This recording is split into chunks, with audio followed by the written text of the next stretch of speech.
For cash accounts in Ireland, CashCalc allows users to input the necessary details, and the system will calculate all the relevant dirt taxes applicable to any income taken from the cash account. In addition, if the cash account is held offshore as a non-EU savings account, that can be recorded on CashCalc to ensure all the correct income taxes and allowances are used. So let's just have a look at what that looks like. If we come back into CashCalc, we selected our client, Sherlock and Edith, selected Cashflow, inputs and timeline, savings and investments. We can add a pot in here. The description, let's just call this cash. What category is it? Well, there are two: cash, which is Irish or EU bank account, and then cash, non-EU. All the input fields for both are identical to one another. It's just the tax implications under the hood will differ. So in this case, we'll just do a standard cash account. Who's the owner of this cash account? Because again, the tax implications will differ whether it's held by Sherlock, his wife Edith, or is it jointly held? So in this case, it's going to be Sherlock. What's the starting value? Let's just say it's 100,000.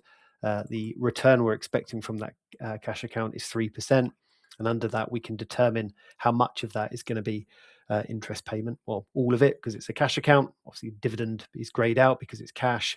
We're going to say 3% of that, all of that 3% is interest. And then we can decide whether we want that 3% reinvested back into the cash account or whether we want that put into the current account. So we're just going to assume it's reinvested. Once we've saved that, I've already got that saved in the background. So we've got the cash savings account here, 100,000 owned by Sherlock, growing at 3% and interest paid every year. On the left-hand side, you'll notice under the contributions tab, the contribution has automatically been added for you. So you can see the 3% that's being generated from that cash account is getting paid back into the cash savings account.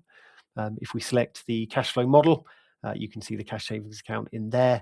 The money in, money out, you'll have this small slither of interest payments coming into the cash flow there, that very slim red box every year. But more importantly, under the taxes tab, you'll see the dirt taxes being taken, which is that block there, and each year calculated separately.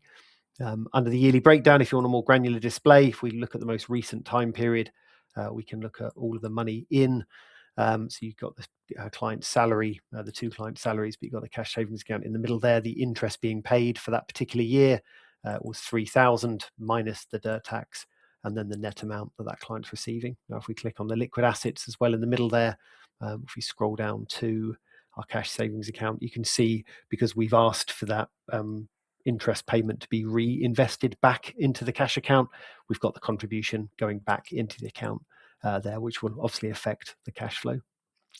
So that's how cash accounts and non-EU cash accounts work in CashCalc, and how we've ensured that all the relevant deposit interest retention tax has been taken on those holdings. I hope you found that useful. Any further questions, feel free to reach out to our help desk.